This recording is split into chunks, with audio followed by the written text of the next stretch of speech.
Pardon.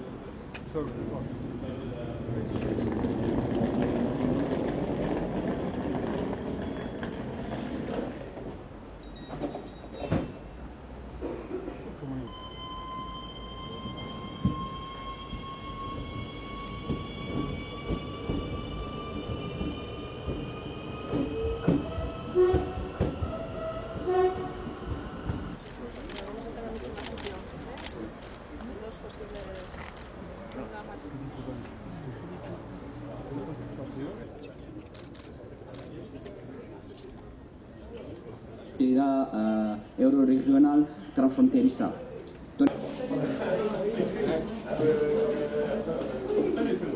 Sí, para pasar 7.000 personas por solo 3 cancelados. Sí, ¿y con cuántas personas? 1,90 m, 2 metros y mañana serán 4 metros, como está previsto, el doble.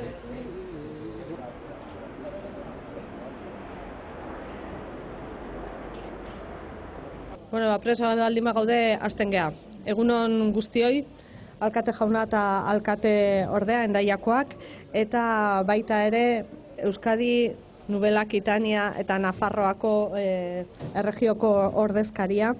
Gaur gurekin pertsona asko ditugu, ze azken finean hau egi bihurtzeko, egi izateko guztion borondatea eta guztion lana behar izan da, eta beraz guztioi eskerrak eman nahi dizkiet. Baita ere SNCF-ko pertsonei, ze azken finean horrelako egitura bat bi herrien arteko muga dagoenean tartean, muga askotan ez da fisikoa, baina batzutan mentala izaten da, eta horrelako egitura bat martxan jartzeko pertsona askoren borondatea eta lana behar da, guztioi beraz eskerrak. Gaur aipatzen duguna zer da?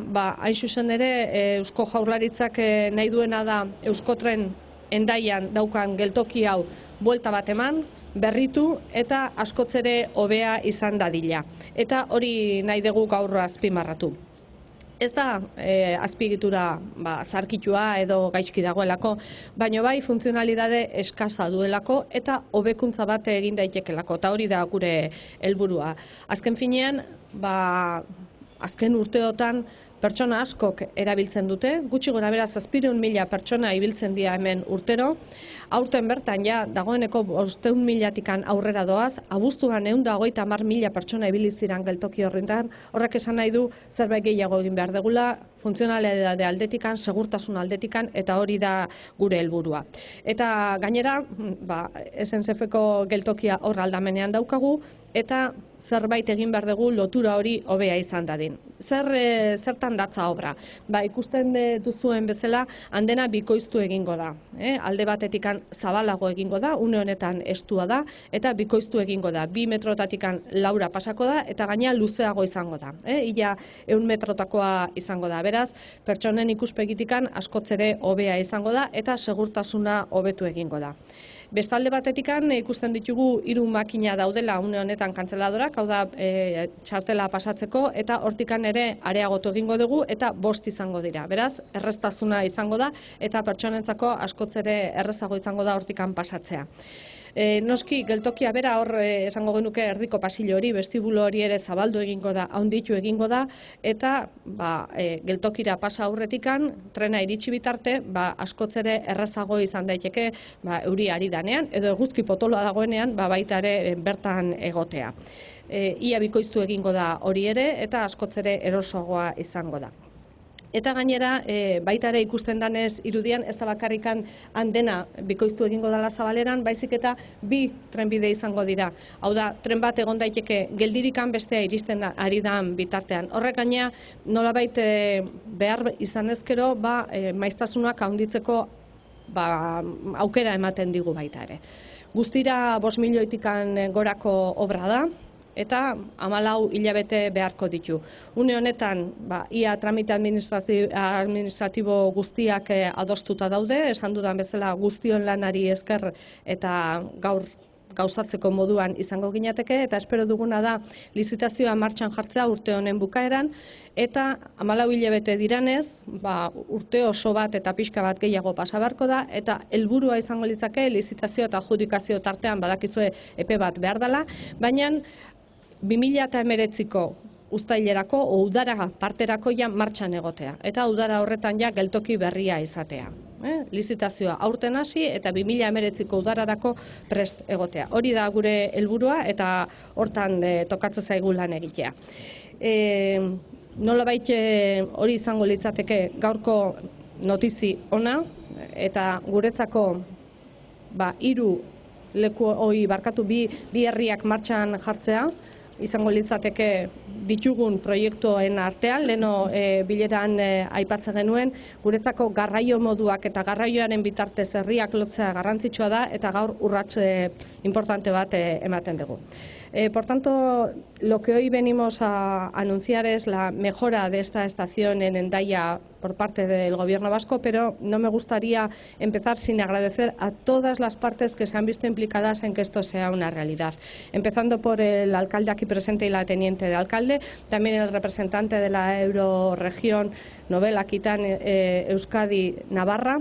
Sin ellos hubiera sido imposible la puesta en marcha de esto. Por supuesto, los representantes de la SNCF, porque también ellos han tenido mucho que decir, y yo creo que el trabajo de muchas personas ha conseguido que esto sea una realidad. La construcción no se hace porque la estación esté en mal estado, como lo han visto ustedes, sino porque queremos ganar funcionalidad. Queremos mejorar la situación en una estación en la que cada vez tenemos más viajeros. Aproximadamente 700.000 personas pasan por esta estación todos los años. Este mismo año ya llevamos más de 500.000 en estos momentos. En agosto ha sido un momento punta donde a lo largo del mes han pasado más de 130.000 personas. Eso significa que necesitamos mejorar la situación y hacer la estación un poco más cómoda.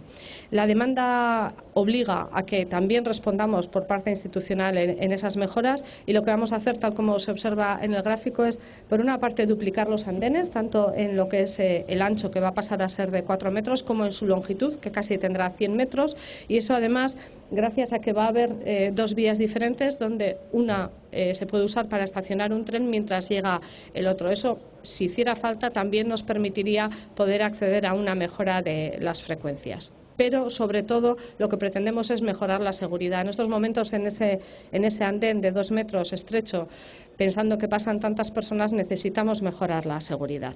Además, las máquinas canceladoras, como habrán visto, son 3 en este momento, y también queremos ampliarlas y pasar a 5 para que pues la comodidad de los usuarios sea mayor, y también el vestíbulo se va a ver ampliado. En estos momentos es alrededor de 60 metros cuadrados y pasará a tener más de 140. Es decir, para esos momentos en que la climatología, pues bien por lluvia o porque el sol es fuerte, pues requiere que las personas no estén en el andén sino esperando previamente, habrá una mayor comodidad. El presupuesto es de 5 millones largos, casi 6 millones de euros, y se financiará totalmente por el Gobierno vasco y se ejecutará la obra en 14 meses. Eso significa que, dado que hemos trabajado todos para que esto sea una realidad, todos los trámites administrativos esperemos tenerlos ya finalizados, firmados todos los convenios y demás, y que la licitación se pueda llevar a cabo a lo largo del último mes de este año. Luego, después de la licitación, evidentemente, todo el proceso lleva un tiempo hasta la adjudicación, pero nuestro objetivo es que, tras la adjudicación y esos 14 meses de obra, en el verano de 2019 esta estación sea plenamente operativa. Es decir, nos queda todavía un tiempo, pero damos el primer paso, que es un paso importante. En cuanto a, decía, la colaboración, desde luego hubiera sido imposible sin que 2 operadores que están trabajando aquí, como es SNCF y Euskotren, y además ETS en este caso, que es el gestor de la infraestructura, no hubieran trabajado de forma conjunta, y les quiero agradecer a todos ese trabajo, pero hoy alegrarnos de que vaya a ser una realidad. Lo comentábamos en la reunión previa. Los pueblos se unen de muchas formas, a través de la cultura sí, pero a través de los medios de transporte también. Y tenemos que trabajar porque cada vez nos sintamos más unidos y esa frontera que ha existido, no solo física, sino mental en muchas ocasiones, desaparezca de todas las formas y nos sintamos todos como un pueblo. Esto es un paso importante y desde luego hoy nos congratulamos de que sea así.